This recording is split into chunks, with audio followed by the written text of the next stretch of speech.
Halo, selamat bertemu kembali dengan saya, Anggoro Santoso. Pengampu mata kuliah hari ini adalah Cyber PR. Ya, selamat bertemu kembali khususnya kepada teman-teman yang eh, semester lalu sudah pernah ketemu saya ya di mata kuliah Digital Marketing Communication. Nah, hari ini kita bicara tentang Cyber Public Relations atau Cyber PR. Nah, sebelum saya masuk ke Cyber PR, tentunya saya akan memperkenalkan terlebih dahulu ya, agar apa namanya, meskipun ada nggak tahu ya, mungkin beberapa teman-teman yang sudah kenal, tidak ada salahnya saya akan memperkenalkan diri lagi. Ya, nama saya Anggur Santoso. Ya, saat ini saya sebagai praktisi sebenarnya, praktisi di bidang komunikasi, pemasaran, dan juga brand. Jadi dalam kurun waktu selama lebih dari 15 tahun ya di berbagai perusahaan, jadi pekerjaan saya itu terkait dengan public relations, media relation, corporate communications, advertising, dan yang terakhir ini adalah marketing communications. Khususnya saya menghandle brand, khususnya untuk aktivitas di digital marketing. Nah, teman-teman, jadi ketika nanti kita kuliah, ada diskusi-diskusi khususnya untuk ya kita relevansikan dengan industri gitu kan, silakan saja teman-teman. Ya, mudah-mudahan pengalaman saya dunia praktisi bisa memberikan kontribusi lah untuk memperkaya ilmu pengetahuan kita. Sedangkan di akademisi, saya termasuk dosen baru ya di Universitas Siber Asia. Namun sebelum saya di Unsia, ya beberapa kampus saya sudah mengajar. Sampai hari ini ada di Sekolah Tinggi Ilmu Komunikasi Profesi Indonesia, Stikom Prosia, ada di Universitas Nasional, UNAS, dan terakhir ini di sini adalah Universitas Siber Asia. Major saya adalah komunikasi, khususnya marketing communication, kemudian digital marketing, dan advertising. Nah, jadi itulah singkat dari saya untuk sebelum kita masuk ke mata kuliah Cyber PR. Nah, teman-teman, dalam kuliah ini kita nanti mencoba akan melakukan pendekatan yang sifatnya nanti lebih kepada output ya. Jadi memang ada proyek-proyek studi kasus yang nanti kita akan coba tugaskan kepada teman-teman agar di mana implementasi dari cyber PR ini bisa dirasakan atau bisa diimplementasikan. Nah, sebelum kita masuk ke cyber PR, tentunya teman-teman sudah saya asumsikan ya pahamnya sedikit tentang public relations. Apa itu public relations gitu kan? Public relation yang kita tahu itu adalah kehumasan atau hubungan masyarakat. Ya, teman-teman mungkin banyak dengar ya, seperti saya pun dulu tahu ya, kehumasan PR gitu kan. Yang tentunya di mindset kita taunya adalah PR itu adalah representasi dari perusahaan ataupun institusi yang diwakilkan. Jadinya bayangan kita seorang cyber PR ataupun seorang PR lah zaman dulunya itu adalah orang yang memang bekerja menampilkan gitu kan komunikasinya itu untuk perusahaan. Makanya dituntut orang-orang PR itu adalah cakap ya dalam berkomunikasi. Kemudian dia bisa menempatkan diri gitu kan, bisa menghandle berbagai situasi ya. Banyak public relation itu mengalami atau menghadapi peristiwa-peristiwa krisis komunikasi maksudnya. Ya, itu yang dialamin saya ketika saya uh, menjadi di PR, khususnya di corporate communication ya. Saya menangani media relations dan juga CSR. Jadi yang saya hadapi waktu lalu adalah stakeholder dari perusahaan saya. Perusahaan saya adalah di perusahaan perkebunan ya, kelapa sawit.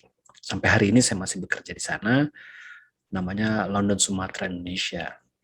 Nah, Anda kalau misalnya sempat gitu kan, googling gitu kan, ketika saya waktu menjabat sebagai humas atau sebagai PR dari London Sumatera gitu kan, nah itu banyak sekali tuh diliput oleh media. Bukan hal yang ini ya, bukan hal yang sesuatu yang istilahnya bukan untuk memamerkan ya, tapi lebih kepada bagaimana saya menangani berbagai krisis komunikasi di perusahaan, khususnya untuk menangani sengketa ya, sengketa baik itu sengketa baik dari pemerintah ke perusahaan, dari karyawan ke perusahaan gitu kan, internal maupun eksternal. Anda kalau mau Google tuh Anggoro gitu kan, humas atau PR gitu kan, London Sumatera gitu, itu keluar itu kasus-kasus yang saya tangani di media, banyak kan di luar kota ya, Sulawesi, ada beberapa Kalimantan dan Sumatera. Jadi memang berbeda ya mindset kita ketika kita tahu bahwa public relations itu ternyata bukan yang tampil yang necis, rapi gitu kan. Kalau perempuan pakai high heels gitu kan, wangi. Tapi kalau di mindset PR sebagai perkebunan itu lebih kepada yang namanya bagaimana menyelesaikan berbagai krisis-krisis komunikasi dan turun ke lapangan gitu kan, turun ke lapangan. Nah ini yang saya alami. Jadi Anda nanti bisa ada tambah wawasan sama mindsetnya. Jadi kalau PR itu nggak selamanya PR yang kita bayangkan selama ini. Nah, bagaimana dengan PR kalau misalnya PR yang perbankan, PR misalnya BUMN atau PR pemerintahan mungkin masih bisa ya, masih relevan dengan mindset kita ya. Yang tampil rapi, berdasi, kemudian pembawaannya formal gitu kan. Nah, itu mungkin masih oke ya. Tapi kalau kita nanti melihat ditempatkan sebagai PR di perusahaan-perusahaan pertambangan, perkebunan, mining gitu di di sebuah lapangan ya, itu justru kita dituntut PR itu tampilnya harus lebih ke kalau saya yang pahami ya adalah harus tampilnya lebih membumi istilahnya ya, membumi. Karena apa? Kalau kita tampilnya necis, rapi gitu kan, nah ini menjadi perhatian dari masyarakat atau pemerintah setempat itu. Karena kita kan menyelesaikan kasus-kasus ya, misalnya kasus-kasus sengketa lahan gitu kan. Nah kita mewakili perusahaan dengan yang rapi, terlihat gap dari penampilan, mereka tampilnya petani itu misalnya kan, masyarakat desa gitu tampil rapi, berdasi gitu kan, wangi. Nah ini menimbulkan kesan bahwa kita berjarak sama mereka. Nah oleh karena itu kita harus menyesuaikan gimana kita lokasi atau menyelesaikan kasus-kasus kita. Nah ini saya alami ya, gimana saya ketika saya turun ke lapangan, emang saya benar-benar melepas atribut yang namanya PR lah, humas, media relation atau corporate communication, saya lepas semua. Saya adalah ya karyawan untuk diutus dari perusahaan untuk ingin mengetahui sejauh mana sih duduk perkaranya. Seperti itu saya menempatkan dirinya tuh bukan merasa langsung orang ini pinter gitu turun ke lapangan, tapi saya lebih ingin menyerap aspirasinya apa sih yang di lapangan itu gitu kan, sehingga mereka tidak asing dengan saya. Jadi harus pinter-pinter ya menjadi public relations. Nah teman-teman, public relations itu apa sih gitu kan? Ya nanti ada cyber PR, di mata kuliahnya ada namanya marketing PR. Jadi PR ini udah menjadi suatu sebenarnya profesi yang bisa ditekuni oleh siapa saja gitu kan. Karena kita tahu sebelum kita masuk ke cyber PR ya, PR itu ada dua ya, ada dua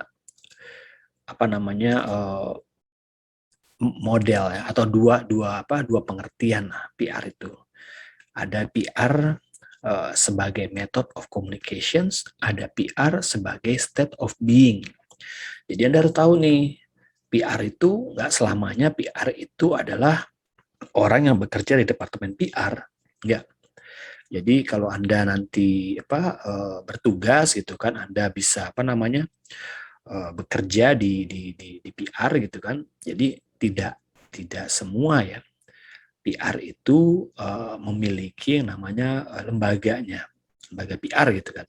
Ya, bisa saja Anda PR-nya itu ada di marketing, PR-nya ada di HRD, PR-nya ada di bagian legal ya, atau PR-nya sendiri di mana aja, di hanya fungsinya aja. Jadi PR sebagai method of communication itu adalah fungsinya saja sebagai PR. Seperti kayak kita ya.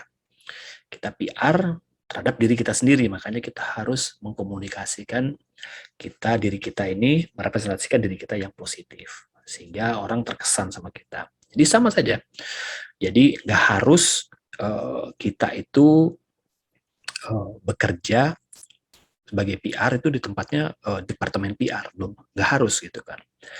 Kadang kita harus menjalankan fungsi-fungsi PR-nya saja, ya.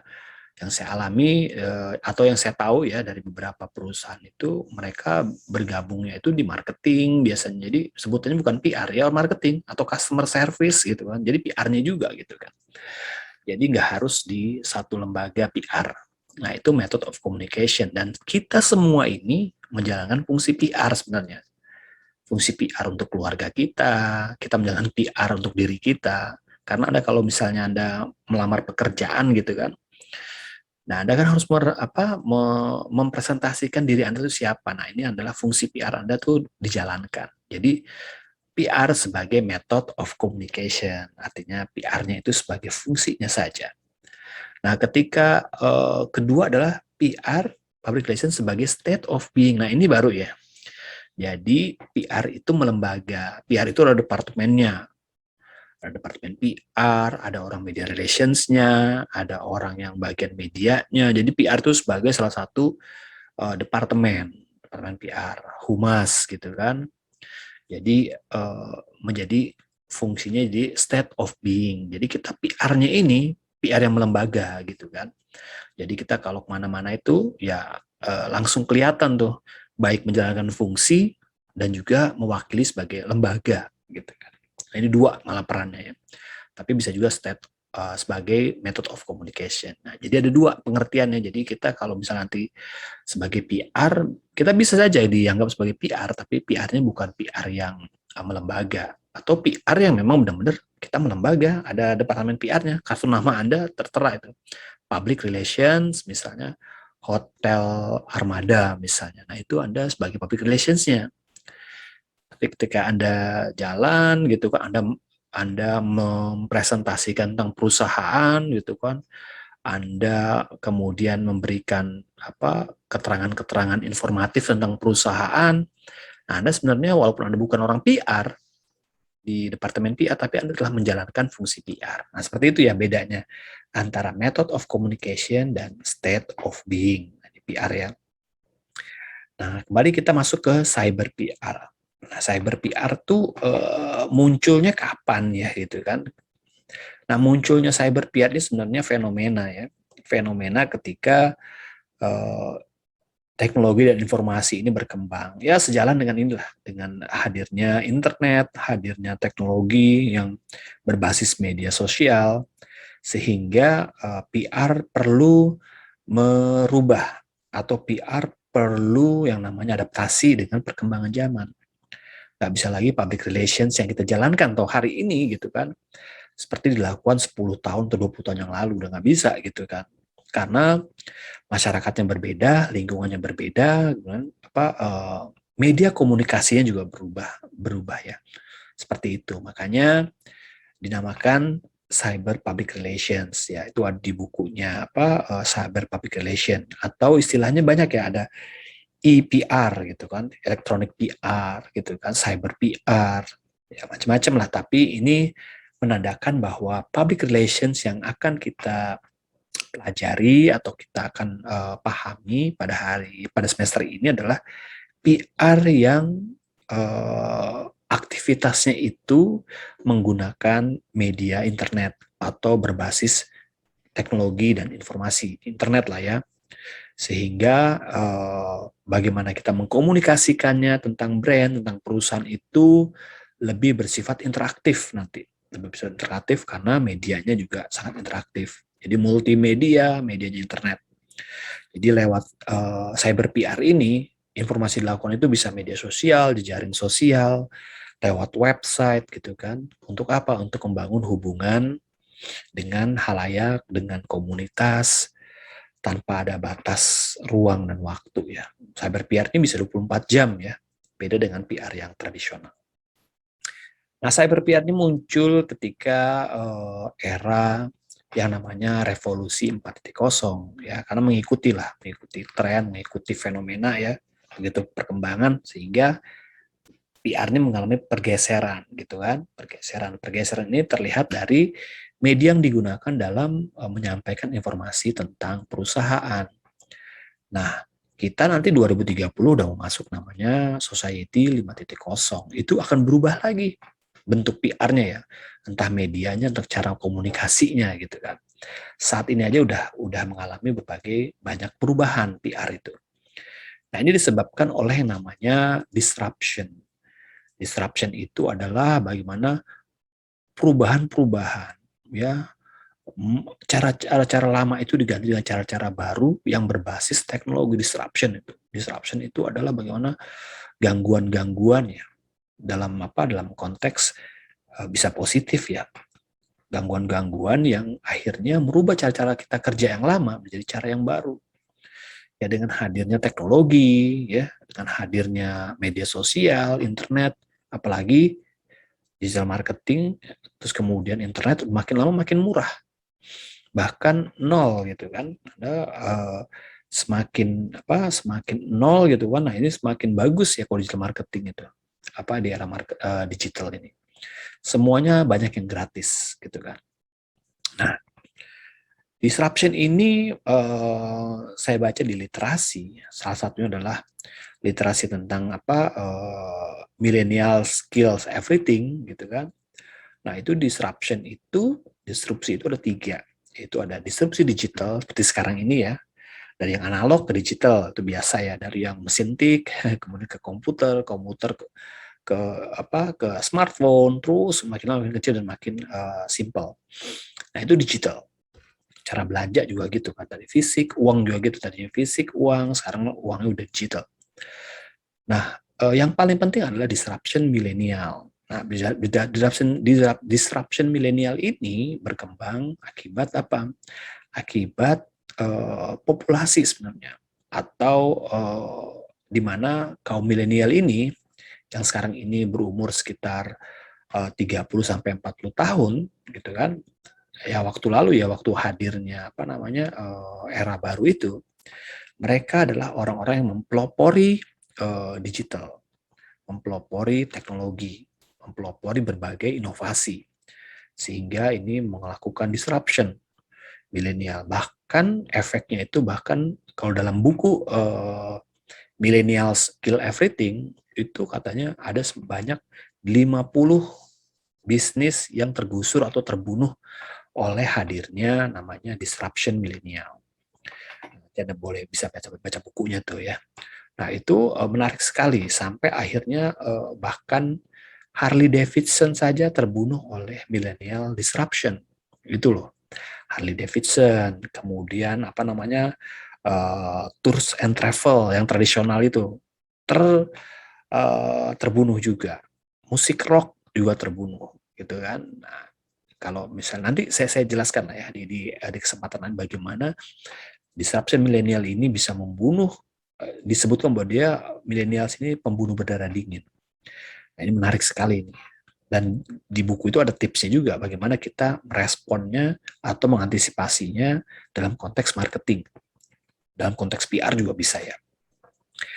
Nah, disruption ini juga diperparah juga dengan hadirnya disruption pandemi gitu kan. Nah, COVID-19 ini merubah peta lagi gitu kan. Udah digital disruption, milenial, ditambah lagi pandemi.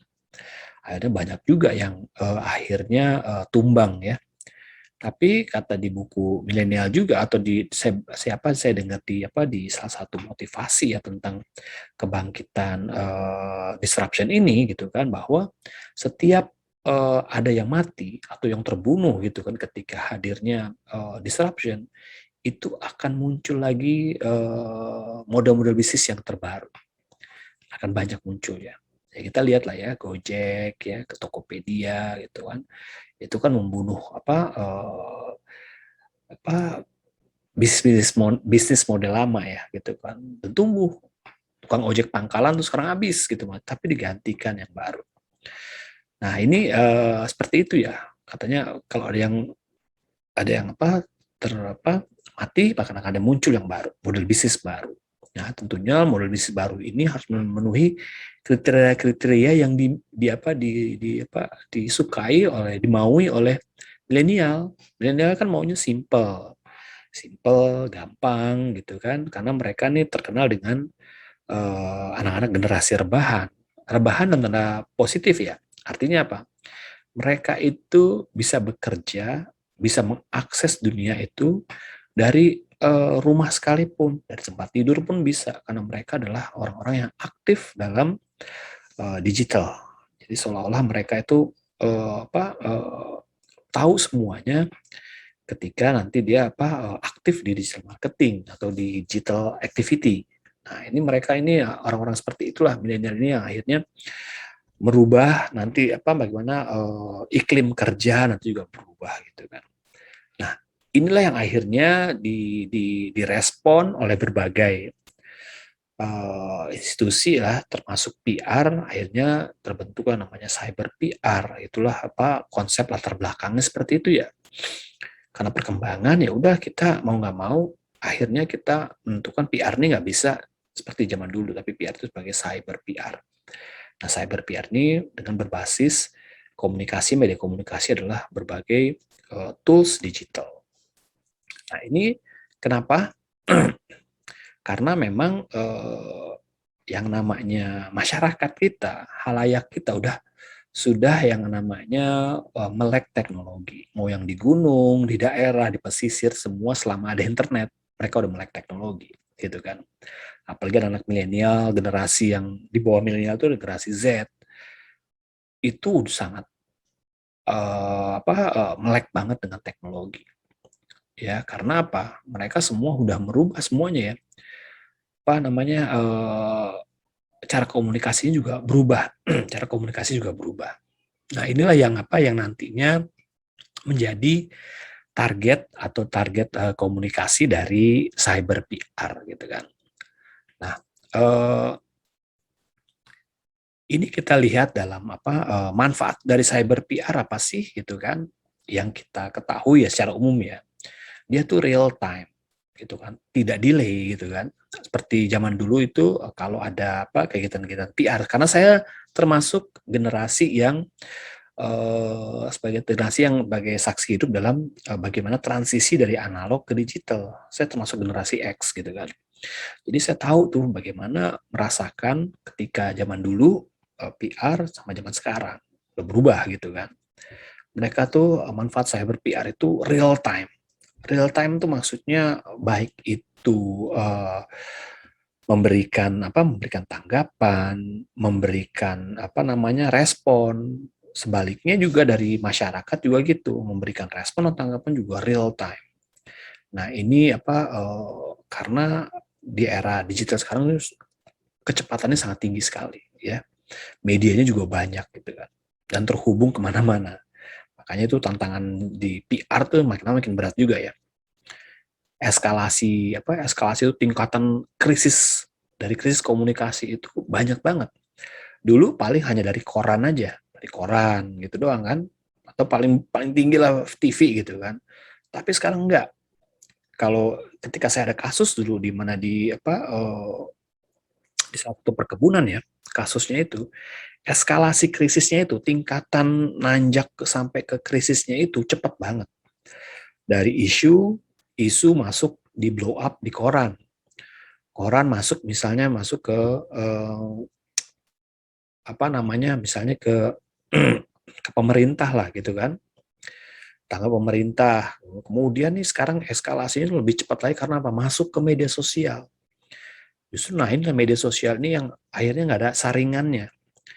Artinya saringannya apa? Kita semua bisa menjadi seorang wartawan. Kita bisa masukin sesuka kita gitu kan.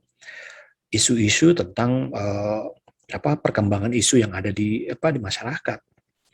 Ya, ketika saya menanggapi tentang isu sosial, tentang perusahaan itu sulit sulit banget untuk mengantisipasinya karena beritanya menjadi liar gitu kan. Berita menjadi liar, banyak banget apa namanya opini-opini yang berkembang tanpa perusahaan bisa mengklarifikasi. Nah, itu tantangan seperti itu. Nah, kita mengklarifikasi seperti apa? Nah, mengklarifikasi tentunya ya kita harus mengikuti pola komunikasi yang dibangun oleh khalayak kita. Medianya juga ikutin. Ada di Facebook, kita ikut Facebook juga gitu. Kita bikin klarifikasi di Facebook. Seperti itu, teman-teman ya. Jadi karena sifatnya udah real time. Kalau zaman dulu masih bisa kita kalau di koran ya masih bisa kita bisa tanggapi besoknya, kita bisa bikin ini apa namanya rapatin dulu gitu kan. Tapi sekarang nggak bisa harus cepat-cepat. Kalau nggak eskalasi naik terus sampai ke krisis sampai misalnya isu itu pecah misalnya. Oke. Kemudian komunikasi itu konstan. Ya, karena konstan kenapa? Karena 24 jam gitu kan. Internet itu 24 jam. Jadi apalagi ini potensinya ini bukan di apa tatarannya tuh bukan lokal. Udah masuk sosial media itu tatarannya tuh nasional. Isunya misalnya hanya di Kalimantan gitu kan atau isunya tuh hanya di desa gitu kan. Tapi ini bisa naik ke nasional bahkan ke seluruh dunia gitu kan. Nah, ini tantangannya besar banget.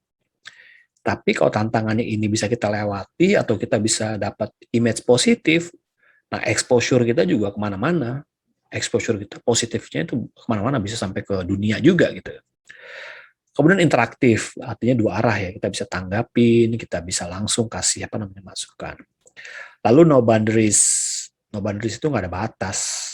Nggak ada batas lah. Mau desa, mau kota, selama kita bisa akses masuk ke apa akun kita, nah kita itu bisa berkembang tuh. Bahkan bisa viral ya. Kemudian multimedia.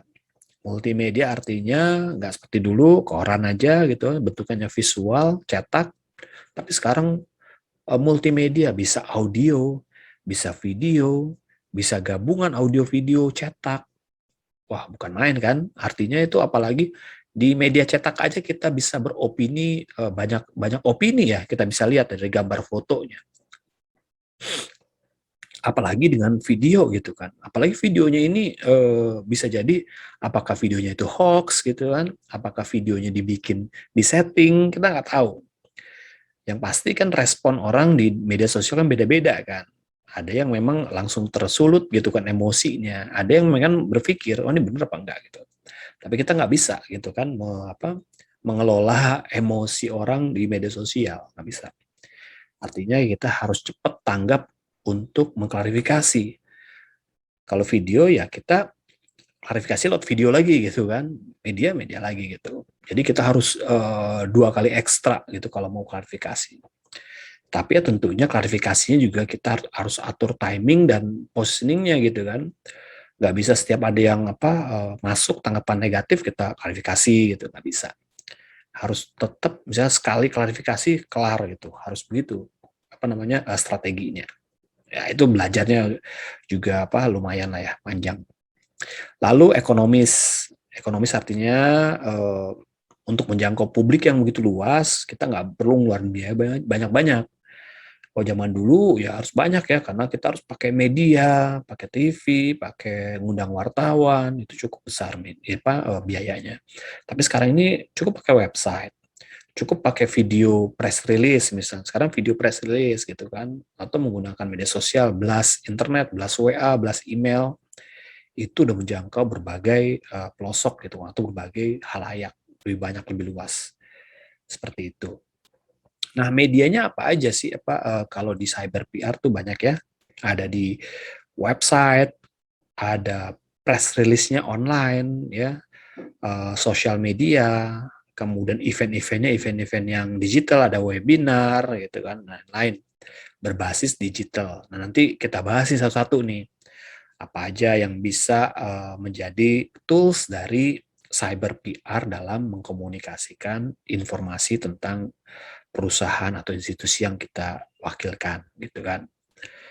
Kemudian teman-teman, nah karakter dari cyber PR ini apa sih? Dia strategik, gitu kan, sangat strategik. Kemudian integrated. Integrated itu maksudnya ketika kita mengkomunikasikan lewat website, dia terintegrasi juga lewat yang namanya media-media sosial. Lalu targeted. Targeted itu maksudnya dia tertarget untuk siapa sih komunikasi yang kita bikin gitu kan. Karena ada fasilitasnya kalau di sosial media atau di web ya, ada targetnya, ada kita bisa create gitu kan. Kita bisa bikin targetnya. Lalu measurable.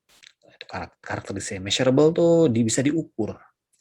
Bisa diukur bagaimana responnya positif atau negatif, lalu bagaimana eskalasinya, lalu siapa aja sih yang ngasih tanggapan, melalui media apa dia, handphone atau web gitu kan. Banyak kan biasanya tuh di ini ya, smartphone ya.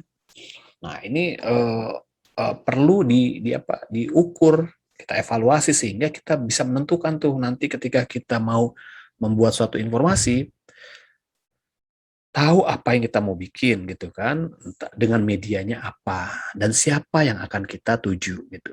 Nah, inilah gambaran singkat tentang cyber PR ya secara umum ya teman-teman ya. Sehingga nanti di minggu berikutnya kita coba untuk mendalami lagi lebih detail apa sih kerjaan dari cyber PR, tools-nya apa, kemudian bagaimana membangun strateginya, pemilihan medianya, lalu menanggapi krisis komunikasi seperti apa. Karena tantangan dari si cyber PR itu ada krisis komunikasi, atau tantangannya adalah bagaimana mengelola komunikasi, gitu kan.